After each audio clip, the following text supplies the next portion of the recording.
Hello everyone, स्वागत है आप सभी का स्टडी 5.6 में। आज की इस वीडियो में आप सभी को घातांकों का नियम बताया जाएगा, जिसमें एक ही आधार वाली घातांकीय संख्याओं का क्या गुणा आपको सिखाया जाएगा।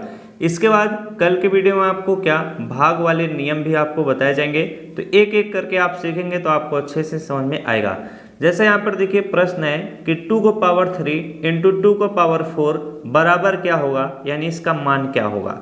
तो जब भी ऐसा प्रश्न आपके सामने आए और बीच में गुणे का चिन्ह हो तो समझिए वो घातांकों का क्या है, गुणा है। तो यहाँ पर आधार क्या है, 2 है। आधार किसे कहते हैं, जैसे 2 के ऊपर क्या है, 3 है, तो 2 का पावर 3 से पढ़ते हैं, तो 3 का क्या हो बन जाता है, आधार 2 बन जाता है। उसी तरह से यहाँ पर 4 क्या है, पावर में है, 4 का आधार कितना है, 2 है, तो 4 को आप क्या कहते हैं, घात कहते हैं। अब यहाँ पर आधार क्या है, 2 है, यहाँ पर भी 2 है। जब आधार सेम हो तो गुणा करने पर क्या होता है, घातें आपस में जुड़ जाती हैं। तो इसे हम लिखेंगे कैसे, 2 है आधार तो 2 लिखेंगे। अब 3 और 4 को जोड़ लेंगे, 4 3 कितना हो जाएगा, 7 हो जाएगा, यानी 2 का पावर 7, ये इसका क्या होगा, आंसर होगा। अब अगर आप इसे सॉल्व, वैसे अधिकतर प्रश्नों में इतना ही आपका क्या बन जाता है, उत्तर मान लिया जाता है। अगर आप इसको भी सॉल्व करना चाहें तो आप सॉल्व कर सकते हैं, वैसे शुद्ध आंसर यही होगा। अब चलिए ये देखिए क्यों होता है, जरा इस चीज को सीख लीजिएगा। 2 का पावर 3 है तो इसे आप लिखते हो 2 इंटू 2 इंटू 2, 3 बार लिखोगे। 2 का पावर 4 है तो इसे आप क्या लिखोगे, 2 इंटू 2 इंटू 2 इंटू 2, यानी 4 बार, 1 2 3 4। अब यहाँ पर देखिए 2 कितनी बार है, तो 2 देखिए 1 2 3 4 5 6 7 बार है। तो इस तरह से आप इसको लिख सकते हो, 2 जब 7 बार है तो 2 का पावर 7 लिख सकते हो कि नहीं लिख सकते हो। तो ये सारी चीज़ों से बचने के लिए इसलिए घातांक का नियम बताया गया है, तो आप एक लाइन में इस प्रश्न का उत्तर निकाल लेते हो। तो चलिए अब आपको अगला सवाल कराते हैं, उसको समझिएगा। हर एक टाइप के सवाल आज आपको बताएंगे। अगला सवाल है आपका, देखिए -3 का पावर 2 इंटू -3 का पावर क्या है, 5 है। गुणा है यानी घातांकों का गुणा है। तो सबसे पहले आप देखिए आधार क्या है, तो आधार -3 है, यहाँ पर भी -3 है। तो सबसे पहले इस आधार को आप इस तरह से लिख लीजिए। अब -3 का पावर कितना हो जाएगा, -3 का पावर अगर आधार समान हो तो गुणा करने पर घातें जुड़ जाती हैं। तो 5 2 कितना हो जाएगा, आप इस तरह से 7 लिख सकते हैं, यानी -3 का पावर क्या हो जाएगा, 7 हो जाएगा। ये इस प्रश्न का क्या होगा, आंसर होगा। चलिए अब मैं गुणे का थोड़ा लेवल चेंज करता हूं, जिसमें आपका आधार क्या होगा, असमान होगी, तब कैसे उनको सॉल्व किया जाए।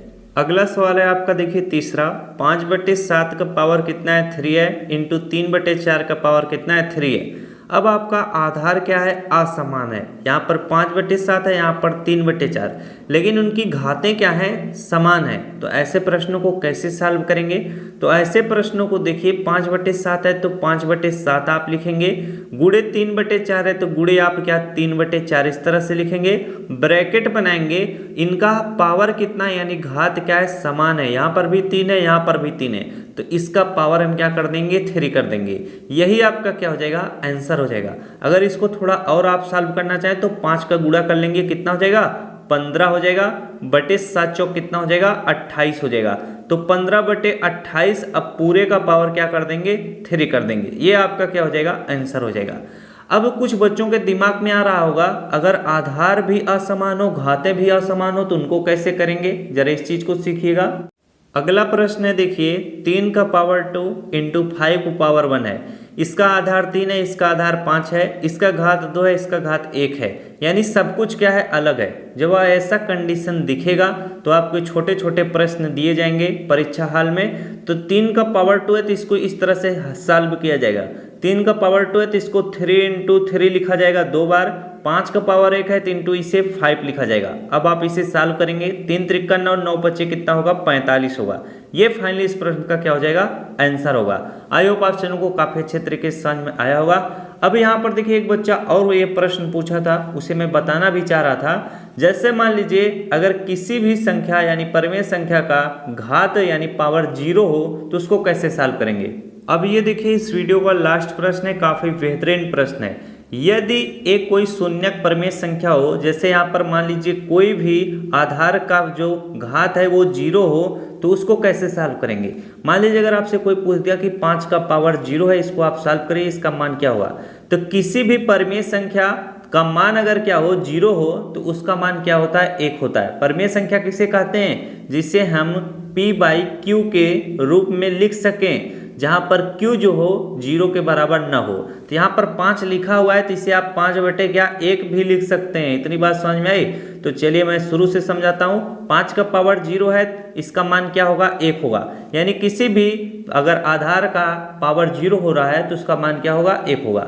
अब यहाँ पर देखिए 5 का पावर 0 गुणे 8 का पावर 0 है, तो 5 का पावर 0 का मतलब क्या हो जाएगा? यहाँ पर 1 हो जाएगा। 8 का पावर 0 का मतलब क्या हो जाएगा? 1 हो जाएगा।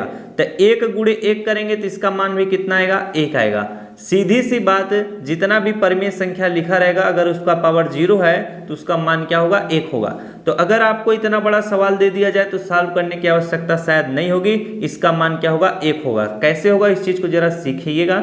3/5 का पावर 0 है तो इसका मान क्या होगा? 1 होगा। अब यहाँ पर गुणे का चिन्ह है तो गुणे लगाएंगे। 2/8 का पावर 0 है तो इसका भी मान 1 होगा।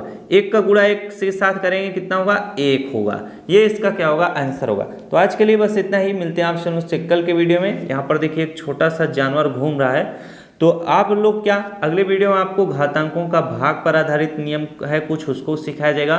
तो अगर वीडियो अच्छा लगा तो वीडियो को लाइक, चैनल को पहली बार आए चैनल को जरूर सब्सक्राइब कीजिएगा। Thanks for watching, all of you.